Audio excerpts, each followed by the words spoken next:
O que significa hoje para você ter uma vida feliz em meio a um mundo complexo, intolerante e hiperconectado? Pensou? Nós fomos às ruas perguntar. Confira. Eu acho que a felicidade é você ter a liberdade de fazer o que você gosta e aproveitar a sua vida da melhor forma que você puder. O que é ser feliz para mim? Em primeiro lugar, ter Deus e ter saúde, né? O resto a gente corre atrás, não importa qual maneira, né? São os meus filhos, que eu amo de paixão, e minha família, meu trabalho. Ser feliz é isso, é amanhecer com esse sol lindo, essa coisa maravilhosa e curtir bem a vida. Acho que felicidade é você ter todas as suas necessidades atendidas, suas necessidades básicas, pelo menos, que é você ter tranquilidade em relação à moradia, comida, você ter tranquilidade em relação a isso. Felicidade sou eu, sempre feliz, sempre sorrindo, sempre lutando. Felicidade é isso.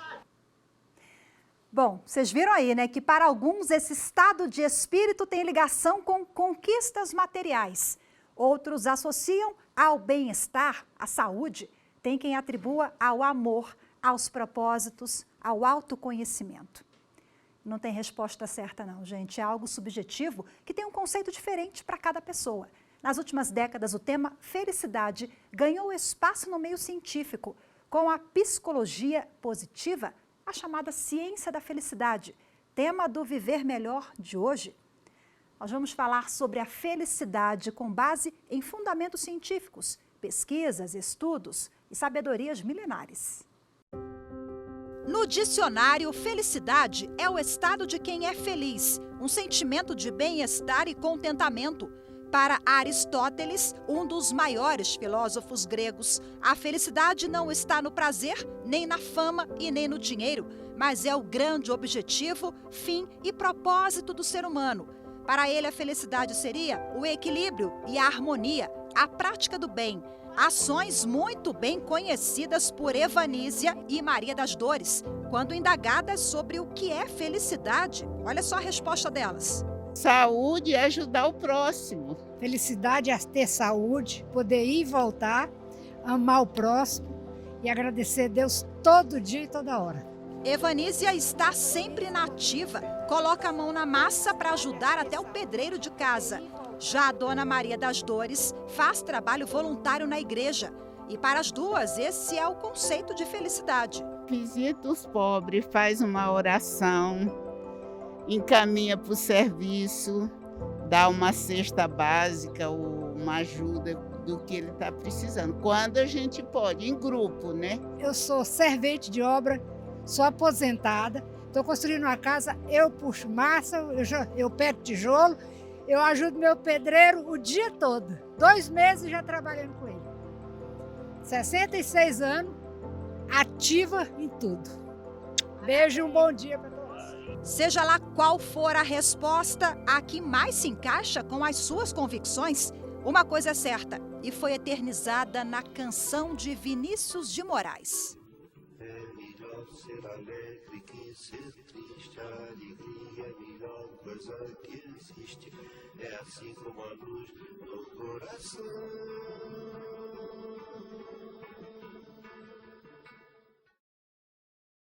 E agora, para a gente falar sobre a ciência da felicidade, os conceitos, as formas de alcançar a felicidade, a psicologia positiva e outros temas relacionados, eu converso no Viver Melhor de hoje com a psiquiatra doutora Karine Cunha e com o terapeuta estudioso da ciência da felicidade, Arthur Vieira. Sejam muito bem-vindos. Obrigada pela participação de vocês em primeiro lugar. Vou começar com o Arthur. Arthur, conta pra gente o que é a chamada ciência da felicidade e quais são os pilares desse campo científico. Olá, obrigado pelo convite, doutora Karine. Prazer estar aqui com vocês na TV Justiça. A ciência da felicidade, ela surgiu de uma dissidência da psicologia positiva, ou seja, ela é psicologia, só que ela procurou, no lugar de olhar para aquilo que dava errado e apresentar soluções, ela fez o contrário. Ela foi olhar, eu estou falando de forma bastante resumida, né, para a gente conseguir um diálogo mais fácil aqui, ela foi olhar para aquilo que deu certo. Foi fazer estudos em cima daquilo que estava funcionando. Não só na vida individual, mas no mundo. Aquilo que funcionava para um grupo de pessoas, para um determinado grupo de pessoas.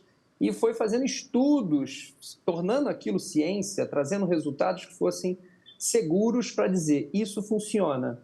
E a partir daquilo que funciona, começar a desenvolver uma forma de passar isso para as pessoas, né? E levando isso para as pessoas para que elas pudessem aplicar na sua vida, né? A gente teve aqui o brilhante exemplo da senhora Evanísia, que ajuda o pedreiro dela e está sorrindo por conta disso. Então, cada um tem a sua fórmula. Doutora Karine, seja bem-vinda mais uma vez, muito obrigada pela sua participação. Olha só, às vezes é difícil relacionar esse conceito tão abstrato quanto a felicidade a uma ciência, né? A ciência que geralmente é conhecida pela exatidão, racionalidade, e a felicidade ela varia de indivíduo para indivíduo, como a gente viu aqui na abertura. Mas de que forma o estudo sobre esse campo científico, né, estudar isso e aprofundar essas pesquisas pode ajudar o ser humano a ter mais qualidade de vida nas suas relações, mais bem-estar na sua vida? Olá, tudo bem? Obrigada aqui pelo convite, tá? Bom, eu gostaria de dizer que a psiquiatria, ela está sempre muito relacionada com a psicologia, né? É que para nós, em geral, quando o paciente nos procura, é porque ele já está com uma doença instalada, né? Então, o que a gente costuma fazer? A gente costuma administrar medicamentos que atuam principalmente aí nos neurotransmissores cerebrais, né? Serotonina, noradrenalina e dopamina, para a gente poder regular o humor, o sono, várias características do indivíduo, né? Mas tem sempre aí uma interface entre psiquiatria e psicologia. Então, a gente tem que analisar sempre a pessoa como um todo. Doutora, a ciência, né, nos últimos anos, ela se debruçou muito no estudo da infelicidade. Então, depressão, e por isso que eu fiz essa relação. É importante esse passo agora, a gente entender o que leva a esse estado de espírito, entre aspas, para muitas pessoas que definem assim a felicidade? Assim, felicidade é um conceito extremamente amplo, né? Ele envolve aí questões psicológicas, estilo de vida, objetivos de vida, né? E existem também as questões da química cerebral. Então, assim, nós somos, é um equilíbrio entre tudo isso. Então, de fato, felicidade é um conceito muito amplo. Você pode ver que, durante essa entrevista, né, as pessoas, cada pessoa, para cada um, felicidade é uma coisa diferente do que é para o outro. Arthur, conta pra gente, a ciência da felicidade, ela traz um conceito, uma definição sobre o que é felicidade? Olha, ela tenta. Inclusive, a ciência da felicidade surgiu dessa maneira, né? Surgiu conceituando felicidade, né? Que é uma forma de viver de acordo com aquilo que te alegra, que te faz feliz. E o conceito vai continuar subjetivo. A evolução do conceito é o que Martin Seligman, que é considerado o pai da psicologia positiva, trouxe para a gente, que é encontrar bem-estar na vida. E o que seria bem-estar? Seria florescer. E um indivíduo que floresce é aquele indivíduo que consegue passar por determinadas questões da vida e conseguir conjugar essas questões junto com o seu modo de viver, né? E ele traz isso no modelo que a gente pode desenvolver um pouquinho, que é chamado modelo PERMA, que envolve emoções positivas, que envolve engajamento, que envolve relacionamento, sentido e realizações. Ou seja, não estou complicando, estou dizendo que para ser feliz também não é fácil, a gente tem que ir atrás disso, né? Doutora Karine, olha só, sob o ponto de vista biológico, psíquico, como ativar os hormônios da felicidade? É muito importante a gente ter uma alimentação balanceada, né? Porque a alimentação, ela fornece o triptofano. O que é o triptofano? Ele é um aminoácido, que ele é um precursor da serotonina. E a serotonina é um neurotransmissor que se relaciona com tudo, né? Com o humor, com a felicidade, o bem-estar, alteração de sono, alteração de apetite, né? O organismo como um todo. Arthur, você falou da psicologia positiva, né? Quais são os principais conceitos dessa psicologia? É um pouco disso tudo que você está adiantando para a gente? Na verdade, psicologia positiva e ciência da felicidade são a mesma coisa, né? A ciência da felicidade foi um apelido que a psicologia positiva ganhou a partir do momento que ela estudava aquilo que funcionava. Então, se a gente parte daquilo que está dando certo, significa que talvez busquemos algo que seja efetivamente já melhor, né? Então, por isso que a gente associou isso à felicidade. Ela não surgiu exatamente como uma busca da felicidade, mas ela se tornou, né? Então, a psicologia positiva, ela vai juntando elementos que podem fazer dar certo, né? A doutora Karine falou uma coisa muito importante, que é essa questão dos hormônios.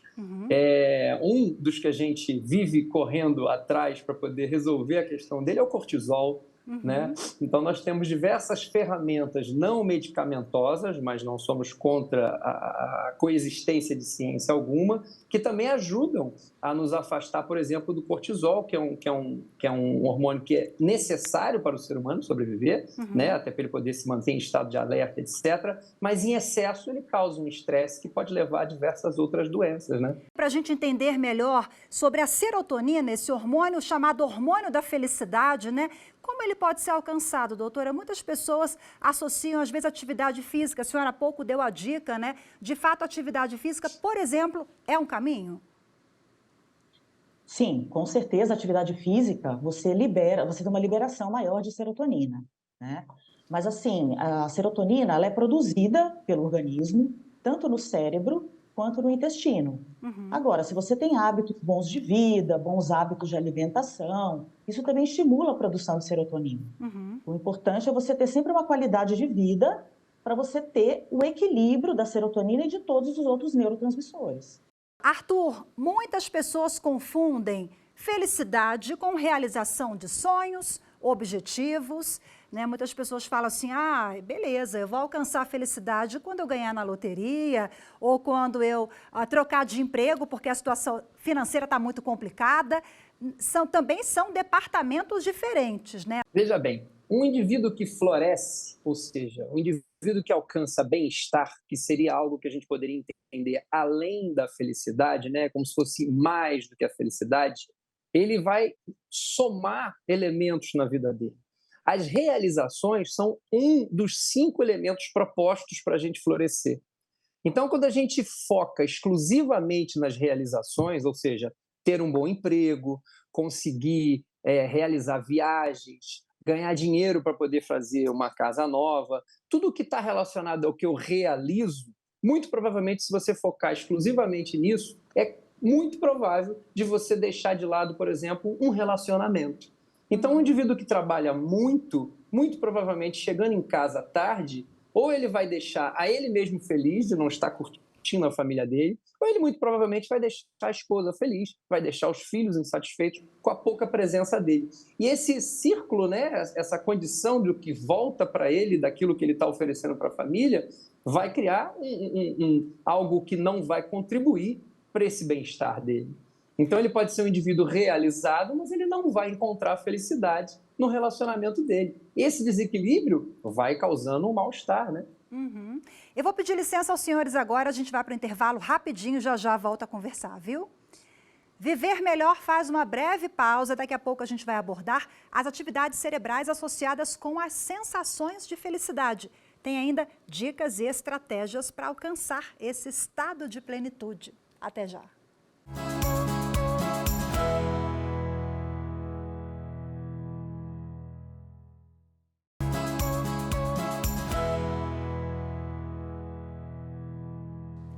A felicidade tem se tornado uma das maiores buscas da sociedade nos últimos tempos. Mas como alcançar algo tão difícil de se definir? Já que o conceito varia de pessoa para pessoa, traz questões filosóficas, religiosas, valores individuais. No Viver Melhor de hoje, nós apresentamos a felicidade sob o ponto de vista técnico e científico, porque mais do que um sentimento ou uma sensação, é uma ciência. Eu conversei com uma neurologista para a gente entender a parte biológica desse sentimento. Vamos acompanhar a ligação entre a felicidade e o cérebro. A felicidade humana é complexa, mas artigos científicos comprovam que atos de bondade ativam e conectam regiões do nosso cérebro ligadas à empatia e à sensação de recompensa e felicidade. Uma viagem, uma conquista, um sonho a realizar. Minha casa própria. Ter alegria na vida, ter uma como é que diz, um trabalho bom, digno, para você sustentar a sua família sem passar por precauções, né? Felicidade são momentos na vida, né? Não conseguir felicidade o tempo todo. Acho que é conseguir estar bem com você e com as pessoas que estão ao redor de você. É nessa hora que entram em ação a serotonina, dopamina, endorfina e ocitocina, conhecidos como hormônios da felicidade. Mas como aumentar os níveis dessas substâncias no corpo? Tem por base as emoções, né? Então, as emoções que a gente percebe, o que elas seriam? Basicamente, é uma reação sensorial, né? Secundária aos estímulos que o organismo, que o ser humano recebe. Então, sejam eles estímulos internos ou externos, né? Então, a gente fala de alegria, de tristeza, medo. Então, a partir dessas experiências sensoriais, que o cérebro tem consciência, ele produz uma resposta. E essa resposta ela vai ser modulada, direcionada a partir das memórias que aquelas sensações, aquelas percepções sensoriais invocam, associada com toda uma integração de alguns circuitos cerebrais que estão relacionados com os sentimentos, a memória, tudo aquilo que aquelas sensações evocam. A neurofisiologista e professora do curso de Medicina da Escola Superior de Ciências da Saúde do Distrito Federal explica que as emoções vão sendo moduladas no nosso cérebro ao longo da vida. Sob o ponto de vista da neurociência, ela indica algumas estratégias para que essa modulação contribua para o alcance da felicidade. Do ponto de vista neurobiológico, o que se tem hoje, o que nós sabemos é que alguns padrões de comportamento, eles vão estimular áreas cerebrais com a sensação de prazer, com a sensação de dever cumprido, de reconhecimento, que são as áreas, por exemplo, do sistema límbico, são áreas que a gente fala do córtex frontal. Então, a gente está falando de pessoas que vão ter honestidade, que vão viver com justiça, com verdade, com a beleza, com a ordem, com o alcance dos seus objetivos, né? Com inteligência. Então, esses sentimentos positivos vão agregando à pessoa essa sensação de satisfação, de cumprimento, que pode ser traduzida numa interpretação de felicidade. Bom, agora de volta com os meus convidados de hoje, a psiquiatra a doutora Karine Cunha e o terapeuta estudioso da ciência da felicidade, Arthur Vieira. Arthur, vou voltar contigo. Bom, o autoconhecimento é importantíssimo, acho que é quase que o ponto de partida ali para a gente alcançar a felicidade, essa plenitude, Arthur. O autoconhecimento, sem dúvida, né? Eu acho que desde Sócrates ele vem tentando nos dizer isso e fazer com que a gente busque saber não só de si, mas como do outro, né? Nos relacionarmos é uma máxima necessária para a evolução da vida, né? Nós somos fruto do relacionamento. A união dos seres humanos é que foi fazendo com que ficássemos fortes o suficiente para passar a criar as nossas tribos, as nossas sociedades, né? Então, conhecendo de si, a gente aprende a entender mais sobre o outro e o outro vai nos trazer informação para que a gente aprenda a entender sobre nós mesmos, né? Então, a busca do conhecimento traz felicidade, com certeza. E agora eu queria tirar uma dúvida em relação à depressão. A depressão, por exemplo, ela pode estar ligada à baixa serotonina, baixa produção desse hormônio? Então, na depressão, o que acontece? A gente tem uma desregulação dos neurotransmissores cerebrais. Então, não só a serotonina é uma das principais, mas não somente ela. Então, a gente tem uma desregulação da serotonina, da noradrenalina e da dopamina. E isso traz o quê? Sintomas depressivos, Quais são eles? Né? Tristeza, angústia, desânimo, alteração de sono, alteração de apetite. Né? E o que os medicamentos fazem? Eles regulam a neurotransmissão cerebral. Né? E aí os sintomas eles começam a melhorar. Agora, é lógico que só medicação não é o suficiente, é o que eu sempre falo, é sempre uma interação de várias questões, né? Você mudar seu estilo de vida, você fazer psicoterapia para você buscar aí um autoconhecimento. Então, são várias questões aí interligadas, mas à medida que a pessoa está com depressão propriamente dita, ela precisa de fato de uma medicação para poder regular esses neurotransmissores cerebrais. Arthur, existe quase que um mito, né, uma cobrança da sociedade, como se a felicidade ela fosse perene, contínua, né? A felicidade ela pode estar presente na nossa vida em alguns momentos, em outros não. E isso está tudo certo, é normal, não é isso? A vida é uma grande travessia, mas só que a gente pensa que está atravessando para chegar ao outro lado. Não, a gente está vivendo essa travessia. E é nesse momento que a gente não vive nem no passado, nem no futuro. Agora, de repente, às vezes o sapato está um pouco apertado. E aí vem uma ciência, como de repente a psiquiatria, e vai nos fornecer um sapato um pouco mais confortável para aquele pedaço da nossa travessia. Mais adiante, a gente calça outro sapato e vai seguindo. Né? Dos objetivos, voltando à sua pergunta, da ciência da felicidade, é levar isso a quem nos procura, é levar isso às pessoas, entender que ser feliz não é estar sempre feliz. Ser feliz é saber conviver, saber carregar um pouco a dose de tristeza que a vida às vezes nos impõe. Então, estar triste, por exemplo, numa condição de luto, é normal. Se eu tiver uma condição de luto de uma pessoa querida e eu não me entristecer com isso, eu não me tornar um pouco melancólico com essa condição, aí estaria uma normalidade. A questão da psiquiatria nesse momento, ela vai olhar quando esse luto se estende além de uma capacidade da pessoa retomar a vida dela.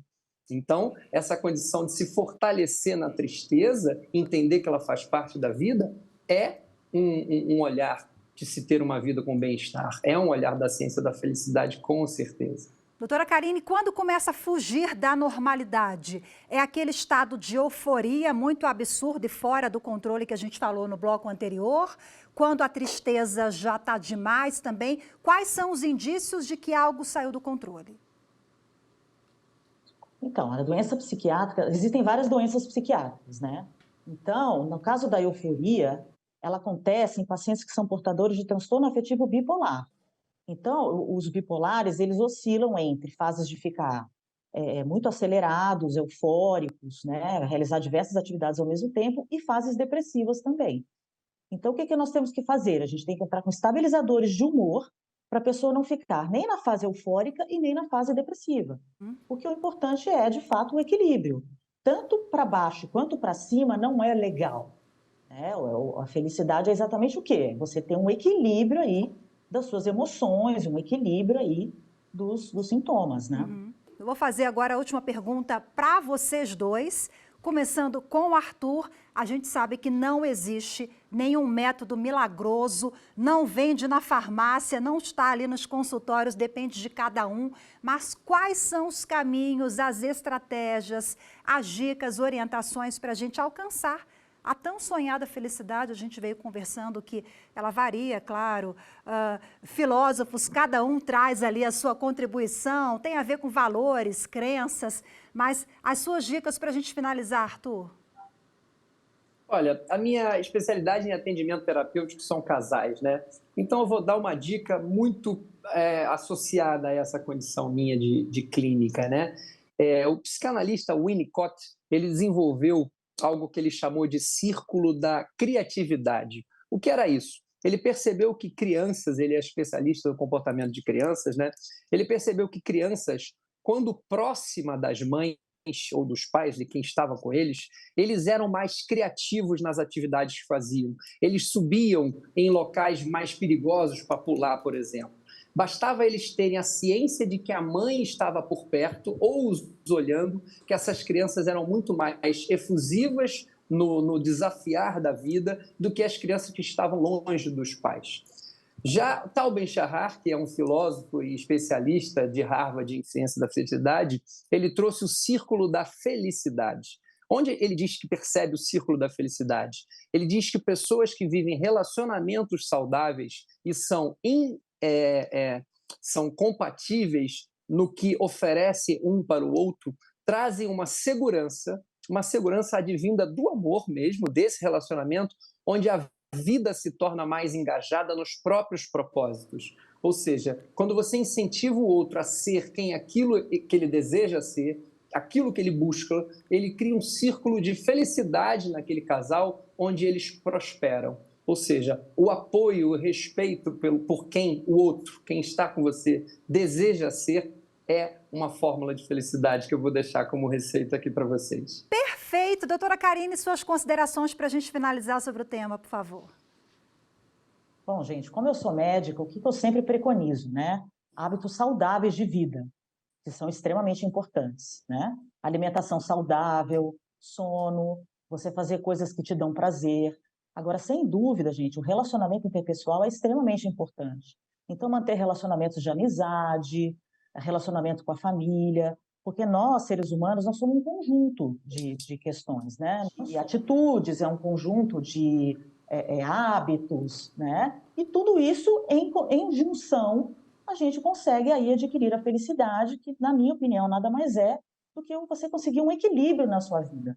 Porque, de fato, momentos felizes são apenas momentos. O mais importante é você ter aí um equilíbrio na sua rotina e você conseguir lidar com as questões do dia a dia. Maravilha, excelente reflexão para a gente finalizar. Muito obrigada mais uma vez aos meus convidados de hoje, viu? Muito grata pela participação. E muito obrigada a você também que nos acompanhou em mais um Viver Melhor. Temos um encontro marcado no próximo programa, eu te espero. Até lá. Tchau, tchau.